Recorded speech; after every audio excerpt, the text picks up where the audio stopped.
Sila hubungi kami jika anda memerlukan sebarang bantuan atas cabaran perkembangan anak-anak. Kami menyediakan perkhidmatan antaranya konsultasi atas talian, penilaian masalah perkembangan atau pembelajaran, serta rawatan terapi cara kerja. Kepada ibu bapa yang memerlukan bantuan kami, sila hubungi melalui WhatsApp 012-778-6427 atau melalui Facebook Messenger Pusat Rawatan Terapi Kanak-Kanak Flying Kids. Jangan lupa like page kami. Okey, untuk topik hari ini, adakah anak kita perlukan bantuan profesional, akan dikongsikan oleh Puan Zahidah Abdul Aziz yang merupakan senior terapi cara kerja. Okey, saya kongsikan sedikit latar belakang Puan Zahidah. Okey, Puan Zahidah berkelulusan ijazah sarjana muda terapi cara kerja dengan kepujian serta mempunyai pengalaman bekerja selama 6 tahun. Oleh itu, okey, kita persilakan Puan Zahidah untuk memberikan perkongsian. Okey. Assalamualaikum warahmatullahi wabarakatuh. Okey. Terima kasih kepada semua. Belum. Okey. Terima kasih kepada semua kerana sudi untuk join Zoom meeting kita pada hari ini. Okey, tajuk kita adalah adakah anak saya perlukan bantuan profesional? Okey. Kita boleh proceed. Okay, so kita terus start. Okay, siapa yang baru join, selamat datang. Okay.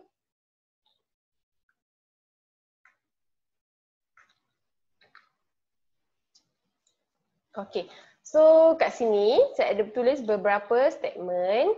Okay, mungkin komen tentang anak-anak. Okey, contohnya, dia tanya, anak you okey tak? Okey, anak saya sihat. Anak saya baik-baik sahaja.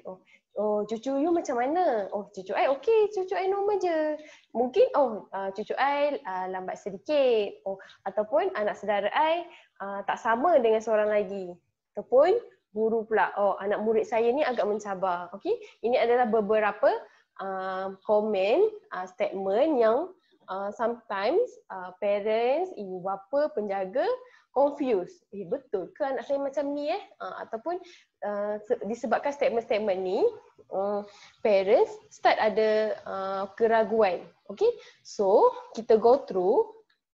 Okay, keprihatinan ibu bapa, penjaga membantu perkembangan positif anak. Okay, keprihatinan. So parents, okay, perlu prihatin, aware or alert, okay, how your kids punya development, okay, boleh bantu perkembangan yang positif, okay, prihatin.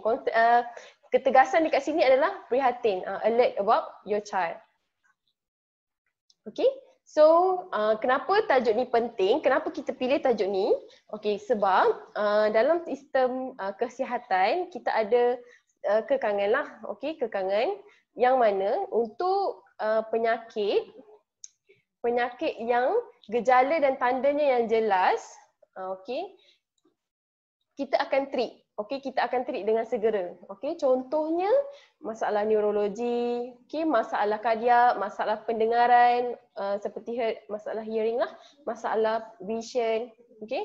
Akan tetapi ada juga penyakit ataupun masalah yang gejala atau tandanya agak sama.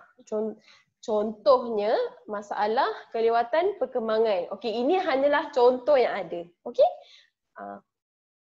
And then bila sign and symptom penyakit ni sama, kita detect lambat. Okey, bila kita detect lambat akan menjejaskan prognosis. Okey, apa itu prognosis? Okey, prognosis tu kiranya bila anak tu ada problem, anak itu akan terima satu treatment. Okey, treatment tu membantu prognosis. Sama ada prognosis ni akan membantu anak akan lebih baik ataupun sebaliknya. Okey, kalau makin lambat kita kesan, makin lambat kita take action, prognosis dia akan lebih tak baiklah, tak memuaskan. Okey, lagi cepat kita ambil action, prognosis tu akan baik, lebih bagus. Sebab itulah penting ibu bapa alert macam mana perkembangan anak dari awal lagi. Okey? Okey, saya teruskan. Okey, ini contoh masalah neurologi yang ada seperti hipotonia, lomas setun. Okey, nampak kan? Contoh gambar, kanak-kanak tu dia punya otot tu lemah. Okey, ni contohlah masalah neurologi ataupun hipotonia, Hymer setun. Contohnya anak cerebral palsy. Okey? So macam masalah-masalah ni ataupun sawan brain tumor. Masalah ni jelas. So kita kalau masalah yang macam ni kita terus kita terus bagi treatment dengan cepat. Okey, ataupun masalah kardiak seperti congenital heart disease, okey, ataupun penyakit masalah hearing, okey, biasanya akan dapatkan audiologist punya test, okey, ataupun optometrist for vision lah. Okey. Okey. Okey, selamat datang pada yang baru masuk. Okey, topik hari ni, adakah anak saya perlukan bantuan profesional? Okey, kita proceed. Okey, dalam topik perbincangan hari ni, saya bahagikan kepada fasa 1 iaitu cabaran, saringan, dan fasa 3 adalah tindakan. Okey, first ni kita bincang dulu apa masalah-masalah yang mungkin anak ni ada. Okey, lepas tu kita nak macam mana nak check betul ke masalah ni yang betul-betul kita kena proceed untuk jumpa pakar, and then apa tindakan selanjutnya. Okey, ini tiga saja fasa untuk topik hari ni. Okey, so kita proceed terus. Okey, fasa 1 cabaran atau dalam medical kita kena sebagai red flag. Okey. Okey, apakah cabaran yang dialami oleh anak anda? Okey, mungkin tuan puan hadap cabaran anak ni waktu buat aktiviti harian ataupun anak ni mencabar dekat rumah ataupun anak ni mencabar dekat sekolah ataupun komuniti. Komuniti ni contohnya bawa anak pergi shopping mall, okey, kita nak bawa anak pergi kenduri kahwin, okey, nak bawa anak ni pergi rumah jiran, even balik kampung, okey, macam mana anak punya pencapaian ataupun skill, okey, tak sama, mungkin tak sama dengan rakan sebaya dia. Okay. So, sebagai ibu bapa, penjaga, okey, saya tanya satu big question. Okey, how you describe your child? Macam mana anda menggambarkan anak anda? Okey. Adakah anak saya ni mudah jaga? Okey, ataupun anak saya ni susah dijaga? Okey. Okey. Which one yang okey ni? Terapis.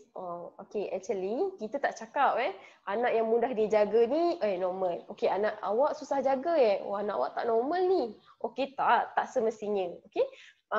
Kadang-kadang ada anak yang mudah dijaga ni ada problemnya di situ. Mungkin exploration terhadap surrounding, okey. Mungkin dia suka buat aktiviti yang sedentary, kita panggil aktiviti yang tak perlukan aktif. So dia tak ada banyak aktiviti yang dia tak pernah buat. Okey, itu tak okey lah. Tapi yang apa-apa pun kita perlu observe anak, perhatikan anak macam mana perkembangan dia lah. Okey. So this one is the big picture. Each of you kena alert. Okay? Kita semua kena alert lah. Sebab sometimes macam mana anak macam ni efek jugalah macam mana cara kita handle anak tu sendiri. Okay. So, okay, topik besar untuk fasa 1 ni adalah kita kenal pasti rutin harian anak.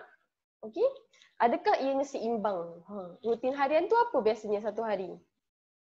Okey. Okey, rutin harian ni okey, satunya tidur dan rehat, okey, hobi dan bermain, sekolah dan belajar penjagaan diri. Okey, rutin ni bukan untuk kanak-kanak sahaja, even kita orang dewasa pun perlukan rutin harian yang seimbang. Okey, untuk anak-anak ni penting untuk perkembangan dia secara menyeluruh. Okey? Penjagaan diri ni self-care, activity of daily living. Kalau siapa-siapa pernah dengar lah terms dia, penjagaan diri. Ini tidur dan rehat, hobi dan bermain, sekolah dan belajar, productivity. Kalau kita untuk orang dewasa, part sekolah dan belajar ni kita tukar kepada bekerja. So untuk anak-anak ni seimbang atau tak mungkin.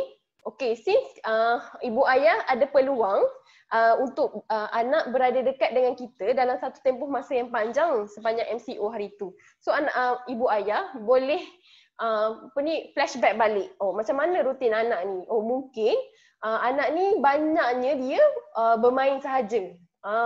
Tak balance. Banyak main. Buat kerja sekolahnya sikit. Ataupun yang kerja sekolah ni mak ayah yang buat. Ataupun penjagaan diri ni mandi sekali sehari je. Ataupun 2 hari, 3 hari sekali je mandi. Ataupun makan, pagi je makan. So dia tak balance. Ataupun banyak separuh hari tu dia tidur je. So rutin dia mungkin kat situ tak balance lah. So macam mana kita nak macam mana kita nak kenal pasti, kita boleh guna checklist ataupun jadual. Contoh ini jadual yang kita guna dekat sini lah. Kita boleh ada letak masa. Ini aktiviti. Masa, aktiviti. Lepas kita tulis satu-satu, kita lebih nampak, lebih jelas masalah-masalah anak yang mungkin anak hadapi. So kita dah start dengan red flag. Tadi ingat tak kita ada satu pie chart. Dalam pie chart ni ada 4. Kita discuss yang pertama, iaitu tidur dan rehat.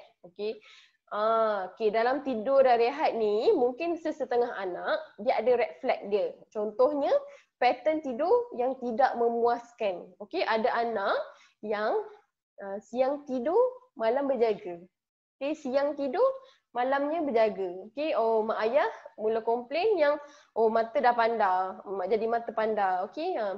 Efek lah. Dia efek kedua-duanya lah. Efek pada anak, efek juga pada orang yang menjaga anak tersebut lah. Ataupun anak tidur sangat lewat. Pukul 12 baru tidur, pukul 1 pagi baru tidur, pukul 2 pagi baru tidur, ataupun anak susah dipujuk untuk tidur. Jom tidur, tak nak. Jom tidur, dia buat tak tahu main.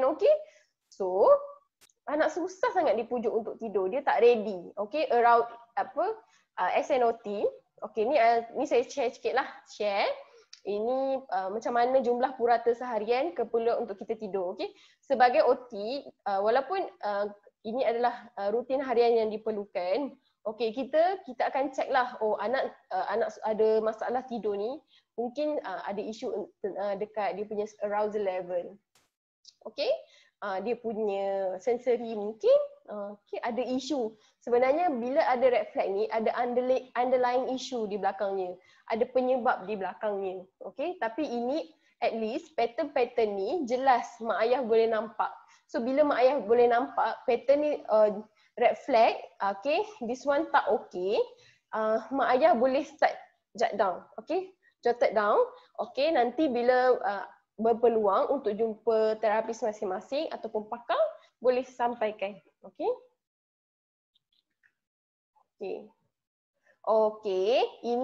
Tadi ada pie chart, ada 4. Yang first, yang kita bincangkan tadi, tidur dan rehat. Yang kedua, penjagaan diri. Adakah anak lakukan aktiviti penjagaan diri dengan bantuan ataupun sendiri? Adakah selari dengan umur dia? Penjagaan diri ada beberapa lah dekat sini. Dressing, pakai baju, toileting, pergi toilet, eating, makan, bathing, mandi, grooming. Grooming ni macam sikat rambut, basuh muka, basuh tangan, grooming. So sometimes kan kita pun discuss lah dengan kawan kita. Anak you boleh tak buat sendiri? Boleh tak buat sendiri? Biasalah lelaki lambat sikit kot yang ni. Okay? Kita itu cara actually itu adalah cara kita nak assess anak tu secara non formal. Okay? Tapi sebenarnya sebagai terapis kita akan gunakan satu alat assessment tools untuk kita tengok macam mana perkembangan anak tu, adakah ia betul-betul selari dengan umur dia. Okey, kalau untuk penjagaan diri ni biasanya kita gunakan WIFIM assessment. Okey, dalam WIFIM assessment dia ada scale dari 7 hingga 1, dari 1 hingga 7. Okey, untuk kemahiran pakai baju, anak boleh betul-betul independen, boleh buat sendiri adalah pada umur 78 bulan. Okey, puan-puan boleh kira 78 bulan ni bersamaan dengan berapa tahun. Kita buat test maths pula, okey? Untuk pakai baju ni 78 bulan. Okey, kalau toileting ni macam ni, eating ni macam ni, bathing ni macam ni. Okey.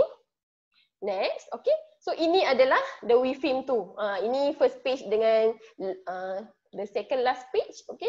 So dalam WIFIM ni dia ada score sheet lah, kita ada scoring, dia akan ada age norm, okey. Dekat sini kita gunakan 1 hingga 7. Okey. 1 ni total assistant. 7 ni complete independent, timely, safely. Okey. Amal pakai kasut. Okey. So bila dia pakai kasut tu 5 minit settle, selamat. Okey. Kalau tiba-tiba Amal pakai kasut 20 minit pun tak settle lagi. Lepas tu jatuh-jatuh. So dia tak boleh complete independent.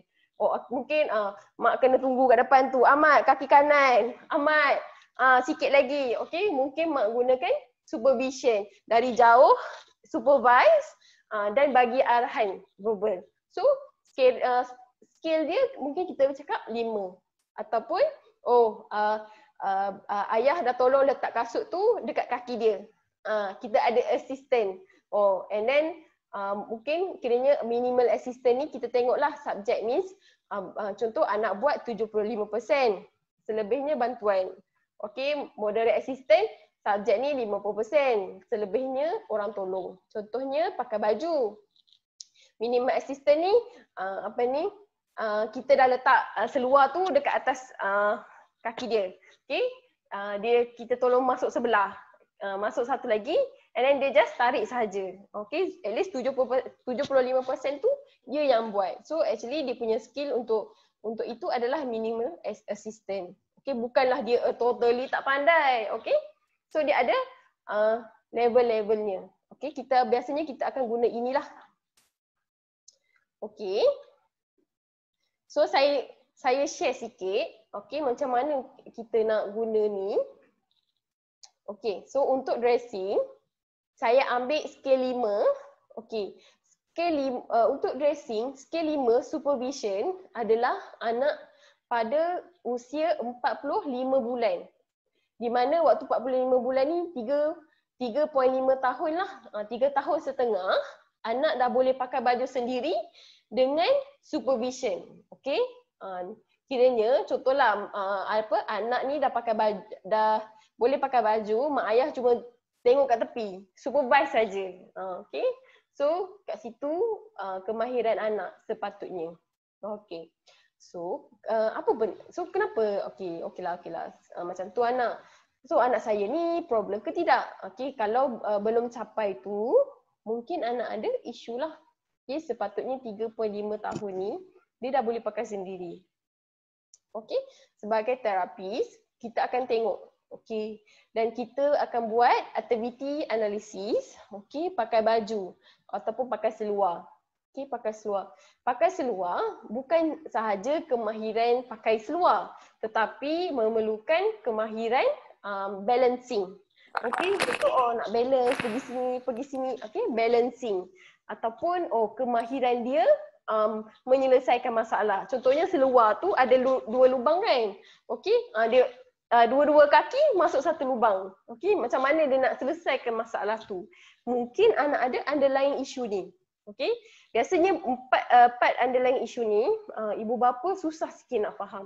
Okey, dekat sinilah keperluannya untuk mungkin anak ni dah perlulah untuk dibawa ke pakar.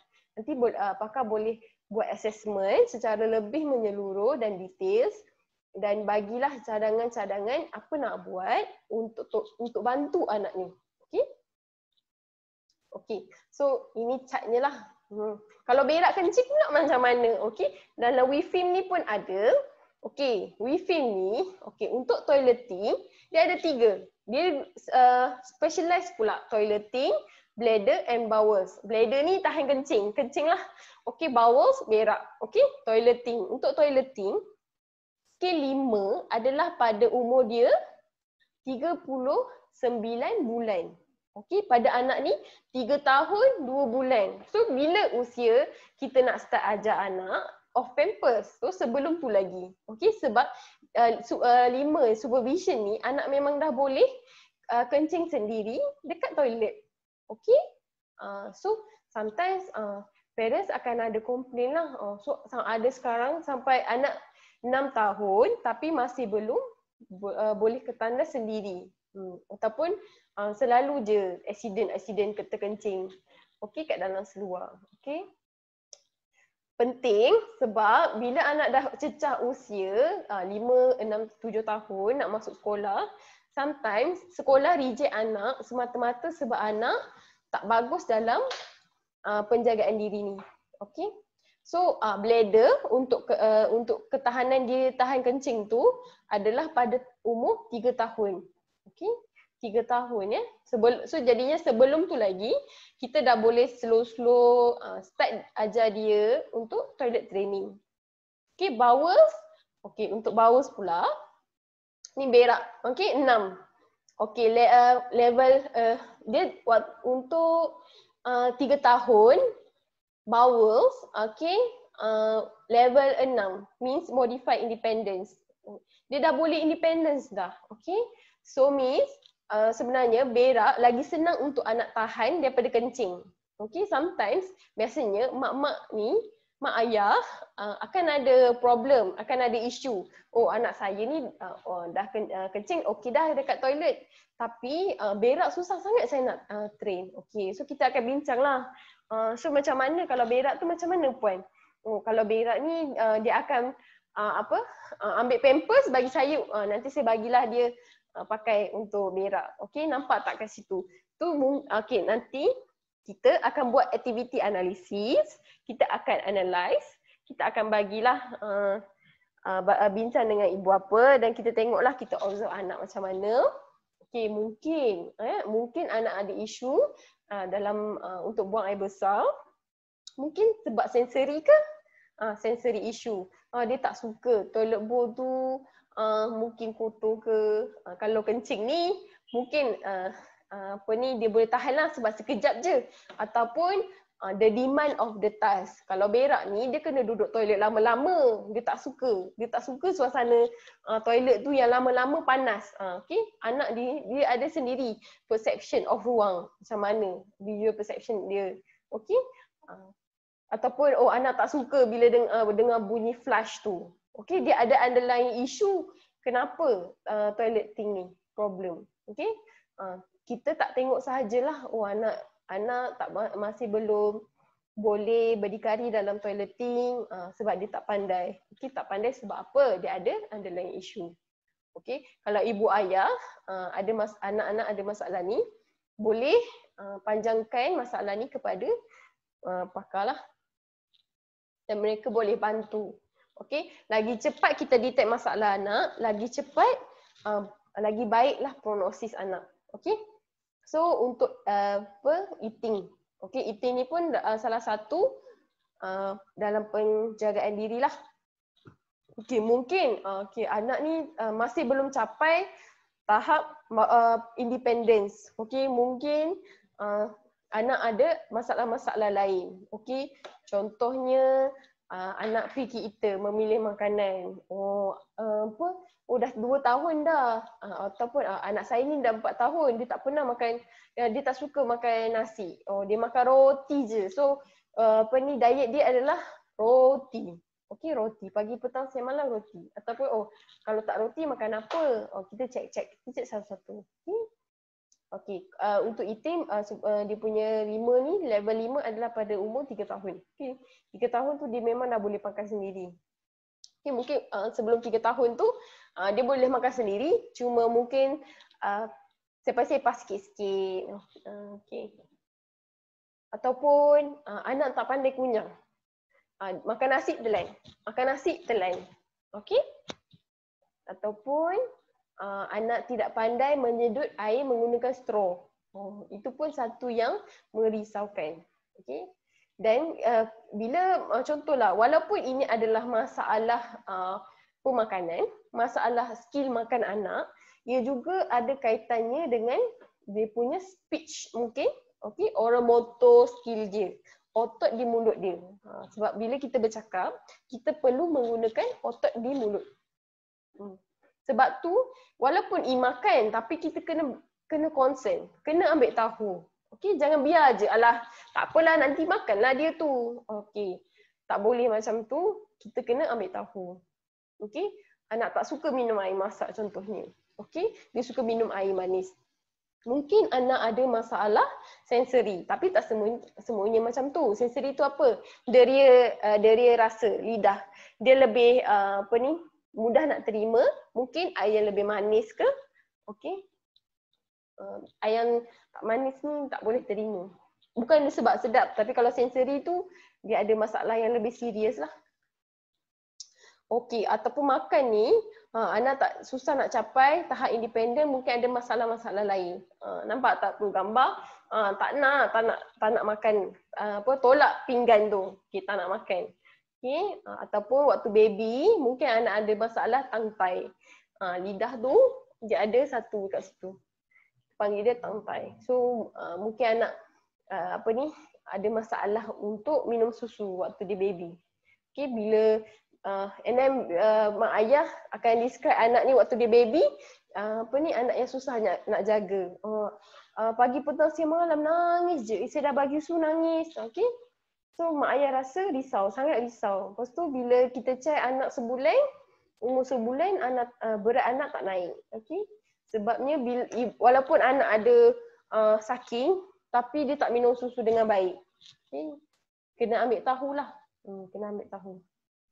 Ataupun anak hanya bergantung pada susu sepanjang 2 tahun usia dia. Okey, ini contoh-contoh masalah yang ada lah.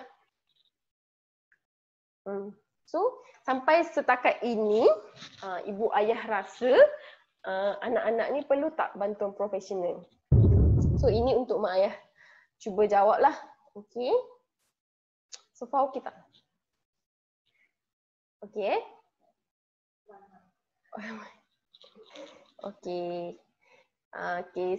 Untuk tadi kan pie chart dia ada 4. Okey, hobi dan bermain, penjagaan diri, tidur. Okey, ini adalah hobi dan bermain. Okey, kemahiran bermain ni sangat penting untuk anak-anak sebab dia bantu anak-anak untuk memahami dunia sekeliling dia. Okey, bila dia start ada interest nak main, dia akan start explore ruang. Okey, dia akan tengok ruang tu ada apa. Dekat situ ada apa. Okey. Dia akan start memahami dunia dekat sekeliling dia. Kalau dia tak ada interest dengan main, okey, dia tak kisah pun apa-apa pun ada dekat dengan dia. Perlu risau atau tak perlu risau? Okey, perlu risaulah. Okey. So bagilah anak bermain. Okey, so bermain ni juga bantu anak untuk bina keyakinan diri. Okey, dia berjaya buat something. Wah, dia pun rasa hebat. Okey, walaupun kalau kita tengok biasa je tu, tapi bagi dia rasa hebat. Okey, banyak kepentingan main ni. Main ni pun bantu anak untuk selesaikan masalah ataupun dan juga mengembangkan kemahiran sosial melalui bermain. Sebabnya biasanya anak ni akan start main dengan orang. Okey. So, namun begitu, ada sesetengah anak ni, dia ada red flag juga, okey, untuk main. Okey, saya banyak beli mainan ni kat rumah ada banyak mainan, tapi dia tak main pun. ataupun cara dia main tu tak seperti yang sepatutnya. Okey, ataupun dia mudah main satu buang, main satu buang, main satu buang, macam tu. Cepat bosan. Tak suka kalau mak ayah bawa pergi pantai ke, tak suka main. Terus nangis, tak boleh main. Okey. Walaupun kita nampak cuma main Lego kan. Okey, actually kat situ dia ada komponen-komponennya. Mungkin gross motor dia tak okey. Kalau kita nak main ni biasanya kita duduklah, tapi dia tak larat nak duduk, dia tak mampu untuk duduk dengan lama. Sebab dia punya mungkin dynamic balancing dia tak okey. Ataupun dia punya prime motor skill tak okey. Okey, ataupun dia memang tak minat, tak ada interest nak main ni. Okey. Ada banyaklah, walaupun isunya hanya bermain, ada banyak sebab yang mungkin jadilah. Okey. Untuk bermain, dia ada stage dia. Okey, dia ada stage dia. Okey. Stage yang pertama, waktu anak 0 hingga 2 tahun adalah bermain sendiri. Okey. Stage kedua, 2 ke 2,5 tahun, memerhatikan kanak-kanak lain bermain. Mungkin dia main, mungkin kalau anak dah ada adik-beradik lain ataupun main dekat tempat lain ke dengan sepupu ke, dia dah start dah tengok, tengok budak tu main, mungkin dia follow ataupun dia boleh main kat sebelah-sebelah lah. Kalau 2,5 tahun ke 3 tahun, dia boleh bermain dengan kawan. Tetapi sometimes dia tak boleh follow rules lah. Okay, tak boleh follow rules. Okay. Ataupun next, associative play. Dia dah bermain bersama kumpulan yang lebih besar. Okay, cooperative 4 years, permainan yang lebih suka, peraturan dan penggiliran. Kadang-kadang anak kurang respon pada bermain sebab alatan mainan tak sesuai dengan umur anak. Okey, tapi bagusnya sekarang kebanyakan permainan yang dijual dah ada umur, rujukan umur dekat sini. So kita boleh pilih lah umur, mungkin yang sesuai dengan anak. Okey, kalau nak beli pun jangan jauh sangat dengan umur anak. Okey, so ini adalah red flag untuk interaksi sosial. Mungkin anak-anak susah nak bersosial dengan orang. Dia lebih minat dengan objek berbanding dengan orang. Okey, ataupun dia susah nak sesuaikan diri dengan persekitaran baru. Contohnya dia sebelum ni tak pernah pergi sekolah ataupun tak pernah pergi tadika, tak pernah pergi masuk taska. So first time nak masuk taska, sangat susah nak sesuaikan diri. Menangis, okey, dekat situ. So mungkin anak ada masalah dalam sosial lah, red flag. Okay. Dalam sosial juga biasanya ada communication, two-way interaction. Tapi anak susah nak faham arahan. Okay. Bila kawan tu cakap something, dia tak faham. Ataupun kalau kes-kes anak yang dah pergi sekolah, bila kawan dia cakap something, dia rasa kawan dia tu mengejek dia. Padahal dia tak boleh nak tafsir dengan baik apa yang kawan tu cuba sampaikan. Okey, ataupun dia sendiri ada masalah untuk express apa yang dia rasa melalui bahasa. Okey? Okey, ini adalah yang pie chart tadi ada 4 kan? Okey, ini adalah yang terakhir lah untuk productivity. Okey, sekolah dan belajar. Okey, sometimes parents akan komen, anak saya okey lah kat rumah, tapi anak saya kat sekolah dia tak okey. Cikgu selalu komplain lepas tu anak saya ni selalu hilang botol air lah, hilang pensel warna lah, okey. Teacher komplain, anak tak pandai pakai kasut terbalik, okay, kat sekolah. Okey. So untuk ini ibu bapa penjaga haruslah bekerjasama dengan guru. Okey, sebab waktu anak di sekolah banyaknya bersama guru, di bawah pantauan guru. Okay. So antara faktor lah kenapa anak ni mungkin pencapaiannya tak sama, bilangan pelajar yang ramai dekat sekolah. Dekat rumah tu mungkin dia seorang ataupun dengan adik-beradik 5 orang, tapi kalau kat sekolah pelajarnya 500 orang. Okey, demand keadaan tu tak sama. Kalau dekat sekolah dia memang perlu patuh arahan, tapi kalau kat rumah ni lain. Okey, ada masa dia boleh patuh arahan, ada masa tiada arahan yang dia perlu untuk patuh. Ataupun ada sesetengah budak yang sentiasa kena terlalu patuh dekat arahan dekat rumah. Okay, sampai everything is being controlled. Sampai dia sendiri tak boleh buat decision sendiri. Okay? Ataupun dekat sekolah keperluan menyelesaikan masalah sendiri dengan segera. Okay? Sebab untuk dicapai, tadi kita berhenti di bahagian macam mana anak-anak dekat sekolah. Okay? Untuk anak-anak dekat sekolah ni memang perlukanlah kerjasama daripada ibu ayah dan guru. Okay? Kalau cikgu-cikgu ada komplain, ibu ayah cuba dapatkan feedback daripada cikgu. Tengok. Okay? Jangan kita, anak saya okey, sebab tak sama. Dekat rumah dengan sekolah tak sama, demand dia berbeza. Okay? Keperluan dia untuk patuh arahan berbeza. Ruang dalam rumah tu kecil, ruang dekat sekolah tu besar. Ada budak, dia ada masalah dengan tu. Okay? Dan kadang-kadang cikgu-cikgu ada anak-anak pelajar ni ada masalah ni. Okay? Tapi tak tahu macam mana nak selesaikan. Okay? Ya, cikgu-cikgu juga boleh salurkan, sampaikan masalah anak-anak pelajar ni kepada pakar-pakar. Okay? Even kita pun terima anak-anak yang dah masuk sekolah untuk datang ke terapi. Okay, kita pun lepas buat terapi, kita akan call cikgu, oh anak ni, pelajar ni, macam ni. Mungkin teacher boleh try guna teknik ni untuk buat macam ni, bantu dia. Okay, kita akan kerjasamalah untuk bantu anak. Okay? Ataupun soalan cabaran-cabaran lain, anak ada masalah untuk mahir konsep asas. Contohnya kena alphabet, okay, kena numbers. Oh, anak sangat susah nak fokus kat kelas. Masuk kelas tak boleh duduk. Lari sana sini, lari sana sini, lari sana sini. Okey, cikgu stres. Okey, tak boleh. Kerja sekolah tak siap.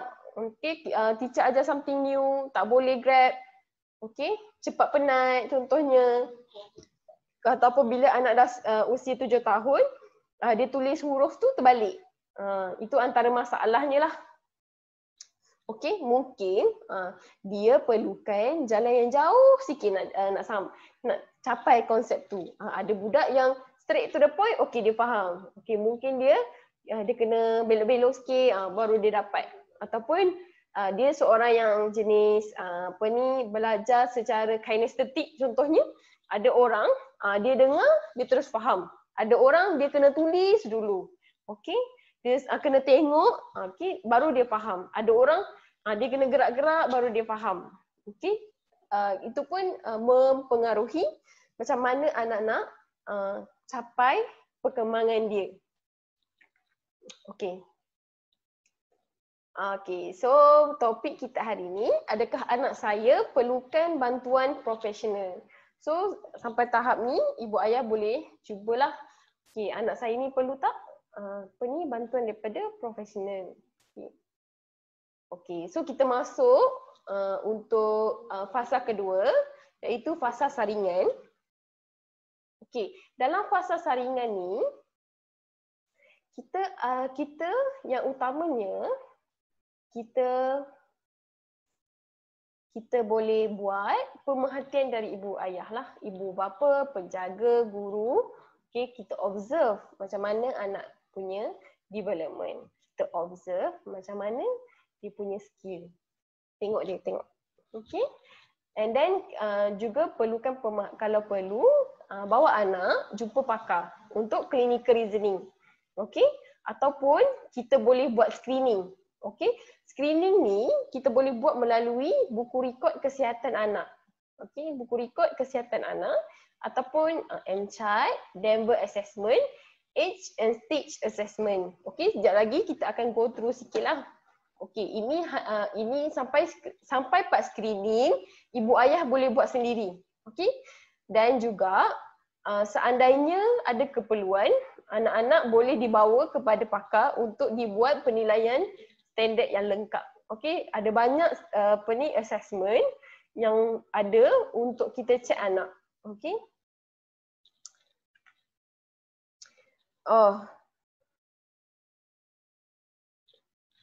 Okeylah.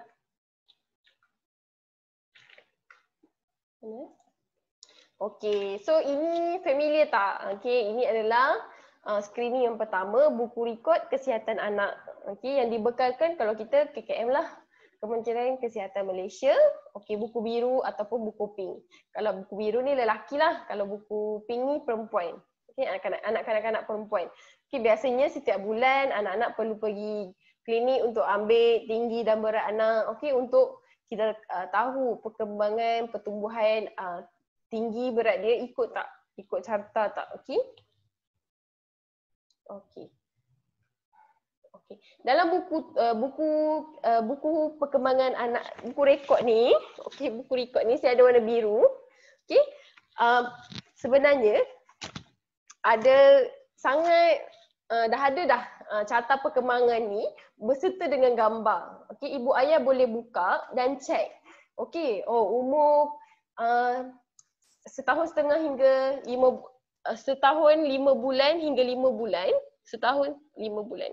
Okey, boleh tak anak saya dah start angkat-angkat kepala? Okey. Okey, macam mana dia? Ada tak skill ni dekat dia? Cuba cek, buka buku. Okey, cuba cek anak. Okey, belum waktu umur berapa? Dia dah umur 7 bulan. Boleh tak dia pegang something? Okey, boleh tak dia tenang bola waktu umur dia 15 bulan? Boleh tak umur 20 bulan, which is setahun 8 bulan, boleh tak anak cuba pakai baju? Jangan pula anak cuba pakai baju dilarangnya. Okey, actually itu adalah skill dia. Dia dah ada rasa untuk cuba buat sendiri. Okey, sebab itu adalah satu keperluan untuk dia. Okey. So bermain secara interaktif adalah pada umur 20 bulan hingga 42 bulan.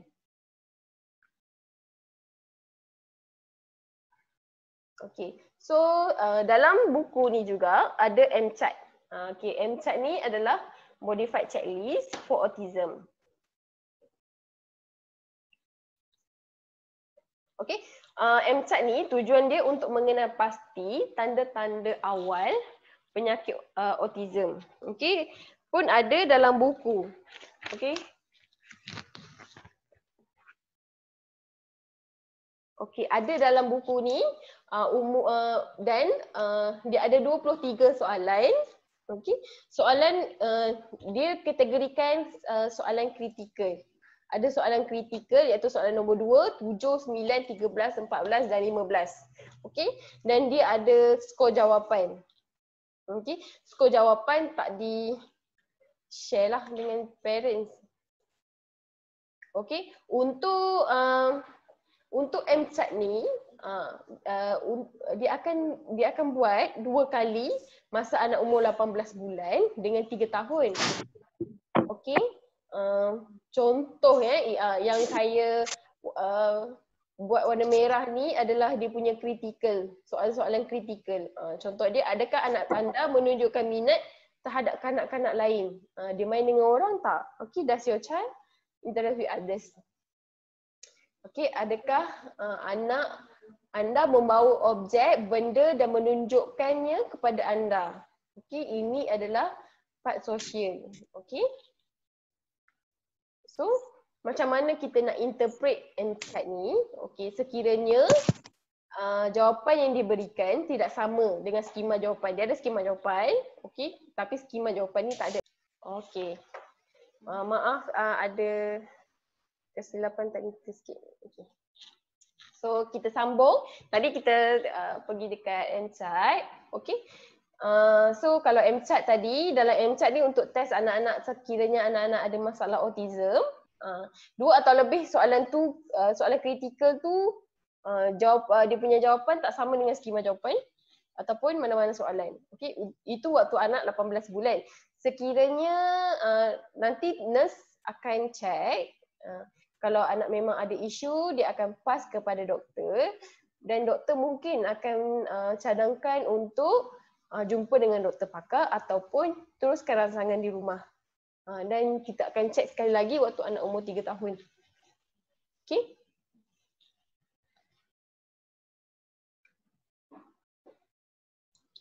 Okey, so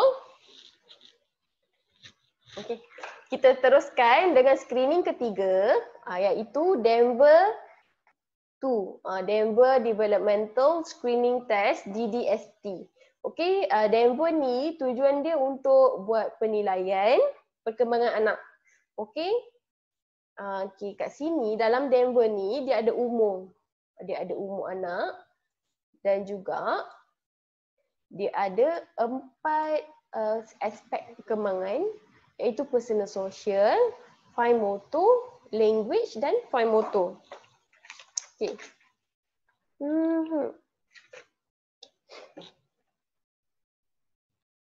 Okey, ini adalah standardized assessment lah.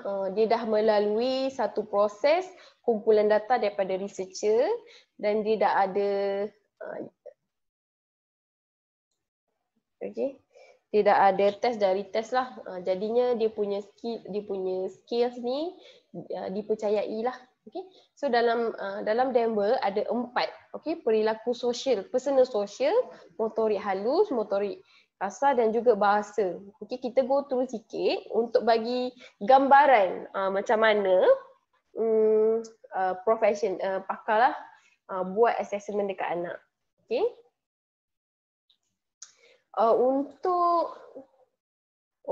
Dalam Denver, saya terus buat contoh. Okay.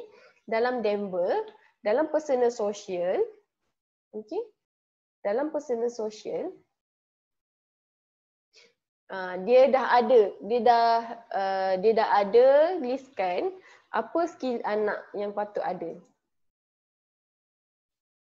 Okey, skill anak. Okey, kita go through contoh kes 1. Adik ni umur dia 18 bulan. Okey, 18 bulan. Untuk Denver, kita akan buat satu line panjang untuk anak tu lah. Contoh kalau adik ni umur 18 bulan, kita buat satu line. Okey, ni line dia. Line, okey line. Actually Denver ni ibu bapa boleh pergi Google, check tengok Denver ni dan download lah dan boleh tengok sendiri, boleh buat checklist sendiri. Anak tu dah pas ke belum pas. Okey. So daripada 18 bulan ni, okey nampak tak? Skill dekat sini yang paling terdekat adalah penggunaan sudu dan garfu. Okey, waktu 18 bulan ni anak dah boleh start guna sudu dan garfu ya. Okey, so mungkin siapalah anak mungkin kat umur ni dia dah tunjuk minat nak pakai sudu garfu ataupun sudu ada dua sudu. Okey. Okey, so kita check. Sekarang kita nak check. Boleh tak dia pakai sudu garfu? Tak boleh. Kalau tak boleh kita check lagi. Boleh tak dia help in house? Boleh tak? Jom kemas barang boleh ke tak boleh? Okey, actually skill tu dah perlu ada waktu anak-anak umur 17 bulan. Setahun 5 bulan jangan ingat. Setahun 6 bulan jangan ingat tak payah buat apa-apa. Tak pandai buat apa-apa. Sebenarnya dah boleh bantu, help in house. Simple-simple lah. Okey, itu skillnya. Okey. Drink from cup. Dah boleh guna cawan untuk minum. Boleh tak imitate activities? Boleh main bola tak? Boleh babai tak? Okay, indicate wants. Nak tu, nak ni, nak tu. Okay. Makan sendiri, look for toys, regard on hands. Okay, untuk Denver ni, dia ada sifir. 3 dengan 3. 3 kali tak, 3 kali yes. Okay. Boleh dapat tak? Okey, sekarang ni yang ini saya hanya bagi gambaran. saya bagi gambaran macam mana nak cek perkembangan anak. Okey, ibu ayah yang nak cuba cek sendiri boleh buat. Okey. So dari sini, dari sini kita dah terapis pakar akan buat satu interpretasi. Okey. Di mana adik A ini yang berumur 18 bulan, chronological age. Umurnya 18 bulan. Setelah dibuat assessment, developmental age-nya adalah 14 bulan. Skill dia 14 bulan. Dia tak boleh, masih belum boleh main bola dengan 2 orang. And then tak boleh imitate activity. So, perkembangan dalam personal socialnya delay. Yang ini susahlah sikit lah untuk ibu ayah faham macam mana nak buat ni. So, at least ibu ayah boleh cuba download Denver, buat sendiri. Sekiranya buat aktiviti yang dekat dengan umur dia, buat satu. Buat satu line. 2, buat aktiviti dekat dengan umur dia. Buat aktiviti dekat dengan umur dia. And then, kalau selagi tak boleh, jauh tak boleh, dekat dengan umur dia ni tak boleh, cuba sampai 3 kali boleh. Cuba sampai 3 kali boleh. Okey. Seterusnya, saya bagi contoh. Untuk fine motor and adaptation, dia dah ada skill-skill ni ikut umur. Contoh adik B, umur dia 5 tahun. 5 tahun. So kita start buat aktiviti dengan dia, kita assess dia. Copy square. Kita pun start lah ambil pensel, ambil kertas, kita buat square, copy, and then kita nak dia copy balik square. Dia boleh tiru tak? Lukis square tadi. Tak boleh. Ataupun ni kita pick longer line, mana-mana aktiviti lah. Tapi yang mesti aktiviti ni dekat dengan umur dia. Copy plus. Boleh tak? Tak boleh. Kita cuba lagi sampai kita dapat 3 right. Cuba lagi. Copy circle, copy thumb wiggles.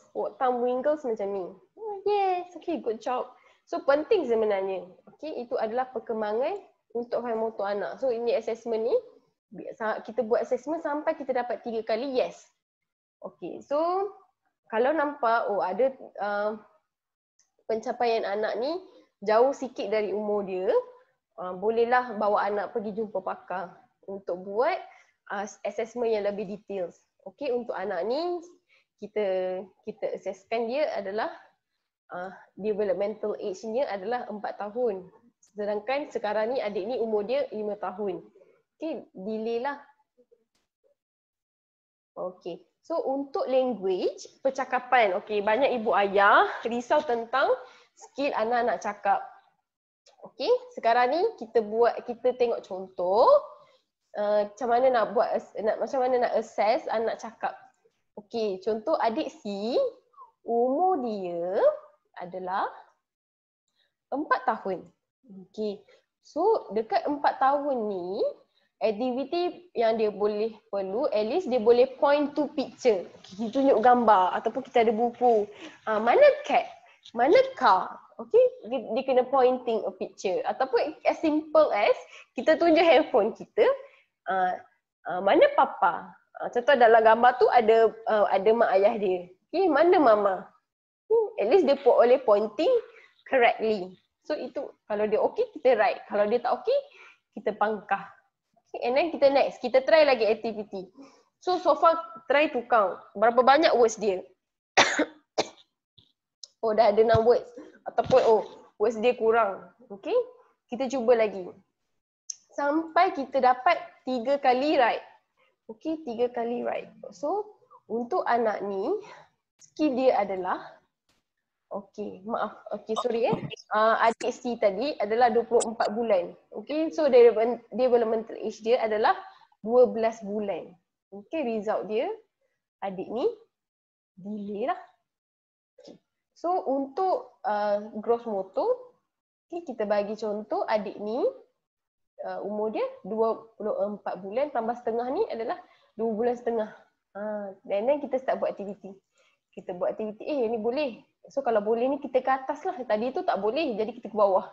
Okay, sampai kita dapat boleh. So, okay, ni dia dah dapat 3 kali yes. Okay, so untuk adik D ni, developmental dia adalah advance untuk gross motor.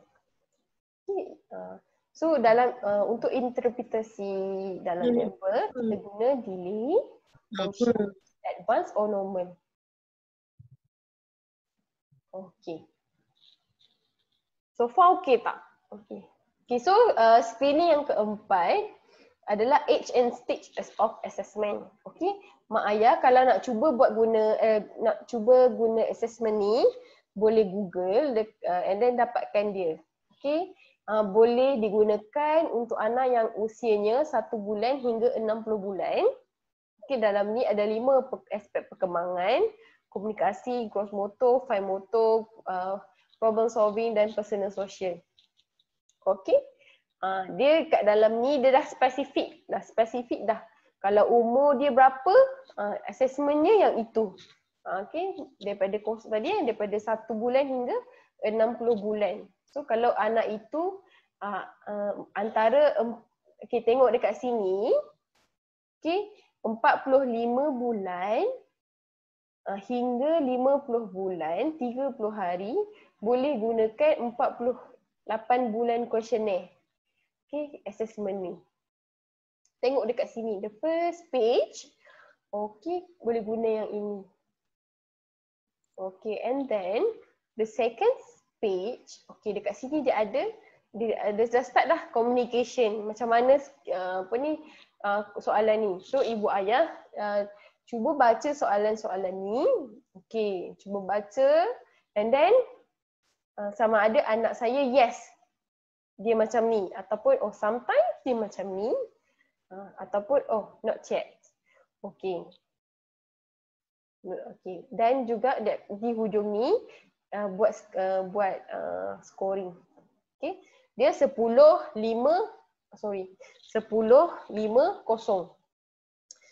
Yang yes ni 10, 5, sometimes ni 5-0. Sifir 5, 0, 5, 10. Okay. So bawah ni soalan, cuba jawab, tandakan, okay. Okay, gross motor, tengok anak macam mana, okay, fine motor, okay. Okay, and then buat scoring dekat sini. Okay. And then cuba jawab, ni ada question-question lain. Setiap umur tu lain lah soalan dia. Then selepas kita dah jawab semua, kita transfer markah kepada scoring, okay, information summary. Okay, dekat sini anak dekat mana? Okay. Dan nampak dekat sini dia ada kolom hitam, okay, kelabu putih. Okay, nanti tengok soalan yang dah jawab tu, transfer jawapan dekat sini. Okay, and then bila transfer all the response, okay, kat sini dia ada interpretation. Okay, if the child total score in the white area, actually the child development appear on a schedule. So actually, kalau anak dia punya scoring tu dekat putih ni banyak, means anak ni development dia okay.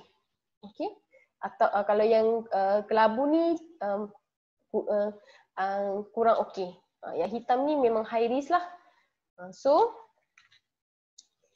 kat sini dia dah bagi apa mak ayah boleh buat. Mungkin boleh provide activity kepada anak. Provide banyak aktiviti bagi anak pandai. Before ni dia tak pernah cuba pakai baju sendiri. Okay, so this time anak dah cuba pakai baju sendiri, ataupun ibu ayah boleh start share the result with the primary healthcare provider. Okay, okay, and then mungkin boleh mungkin anak ni ada keperluan untuk IEP program. Okey. Dan kalau kita pun ada consultation. Tak semestinya ibu ayah datang dekat kita terus buat full course punya assessment. Kita pun boleh buat consultation. Okey. Okey. So itu tadi screening yang ibu ayah boleh buat. Okey. Kalau screening ni just rough je, rough idea yang kita boleh dapat. Okey, secara detailsnya anak perlu melalui standardized assessment. Okey, ni antara contoh-contoh standardized assessment ada banyak. Contohnya di IR flow time, okey. Ataupun anak perlu buat urine test, okey. Dan lain-lain lah. Okey. Ya, ini memang pakar yang buat. Okey, so fasa terakhir adalah fasa tindakan. Saya sangat menyarankan dan menggalakkanlah untuk ibu ayah jalankan rangsangan yang berterusan dekat rumah. Dan aktiviti yang bersesuaian mengikut umur dan tahap perkembangan anak. Okey, bagi je anak main toys, dan toys tu sesuai dengan umur dia. Okey, dan ataupun untuk jika berkeperluan, bawa anak-anak jumpa doktor pakar kanak-kanak ataupun klinikal psikologis, okey, ataupun terapis cara kerja, terapis pertuturan, pakar pemakanan, fisioterapi, special education teacher. Okay? Untuk anak-anak yang ada masalah kelewatan perkembangan, harus dibawa kepada doktor pakar. Okay, doktor pakar. Doktor biasa tak boleh. Okay? Even doktor biasa, Tuan Puan hanya boleh buat referral je. Minta dia buat referral, saya nak jumpa doktor pakar kanak-kanak. Okay? Doktor pakar kanak-kanak ni pun Puan boleh jumpa yang ada di hospital kerajaan maupun di hospital swasta. Okey. Clinical psychologist juga boleh. Okey. Dan juga terapis. Okey, kita ada terapis secara kerja, terapis pertuturan, okey. Fisioterapi. Okey. Dan kalau anak-anak ada masalah, kita juga dah ada pakar pemakanan. Okey. Kita ada feeding therapy sekarang. Okey. So, yang paling penting, ibu ayah penjaga perlu prihatin terhadap perkembangan anak-anak. Okey, dan segeralah berbincang dengan petugas kesihatan mengenai sebarang perkara berkaitan kesihatan anak-anak yang membimbangkan. Okey, intervensi awal ni boleh mengurangkan masalah pembelajaran.